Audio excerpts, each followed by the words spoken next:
Welcome back. We're diving into the issue of water. And our next guest is another Canadian making waves on the international water scene. Marvin DeVries recently picked up the Stockholm Industry Award on behalf of Trojan Technologies, Canadian company that's provided clean water for over 50 million people. Marvin, welcome to Listen Up TV. Great to be here. Fabulous award. It's an honor for Canada to be recognized in that kind of field. Tell us what it means to Canada to get this kind of award. Well, the award, first of all, is an award that is granted by the Stockholm Water Foundation that recognizes significant contributions by a company working in the global water industry. And you know, we were greatly honored to receive that award. It, I think, is a reflection of a lot of interesting and sometimes challenging work that we've done to innovate with water treatment technology. So tell us in layman's terms what exactly it is that you've innovated that's received a global award. In layman's terms, our company uses ultraviolet light to purify water. And so we use the energy that we also see in sunlight. We harness that, concentrate it, and it purifies water. Recent innovation that we introduced to the market, which is like the final piece in a puzzle, which enables communities to convert sewage into drinking water. And that's a technology that is now being used. And that's happening. You've been able to convert sewage into drinking water. Why is that necessary?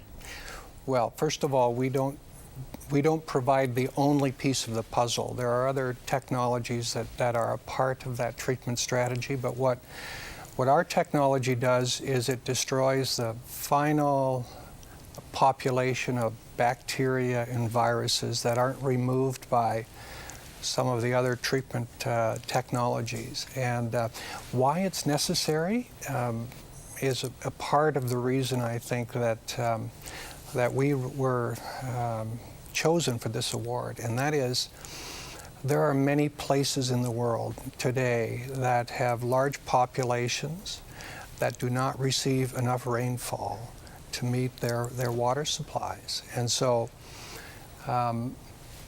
the options are rather limited. One option is to go to desalination, which is really a rich country strategy. A less expensive alternative is actually to take sewage, treat it through its conventional treatment processes, and then a few other steps followed by the use of our technology, which actually produces water that is as good as this tap water. So people are actually, where would people be doing this, drinking sewage? Orange County in California is one place that converts their sewage into water of potable quality. Now, technically, they then take it, pump it back into the ground, and pull it out a short time later as drinking water. You know, you have seen firsthand devastating situations. Before you got involved on this global scale, your career was in Bangladesh and Haiti, helping those with absolutely no capacity for any of that kind of innovation. How has that affected the way you approach being a water leader in Canada's landscape?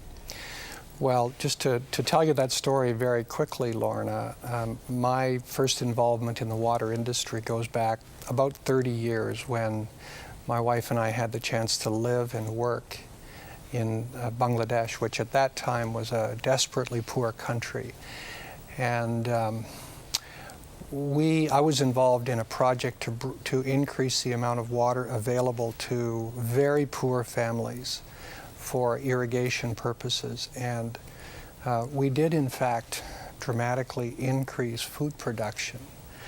But what I also observed at that time is that just increasing food production was no guarantee that the health of young children in particular would improve.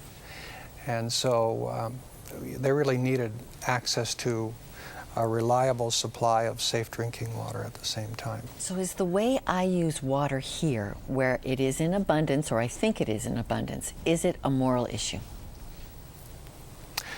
I think the issue has a moral dimension. I don't want to oversimplify the issue by saying it is a decidedly moral issue in my judgment. I think whenever we inappropriately overuse a limited natural resource, I think that has moral implications. And I think one of our responsibilities as citizens on this earth is to use the resources that are available to us in a responsible, sustainable way. When we don't do that, and there are people in other places who lack access to those same resources, for me that can be a moral issue.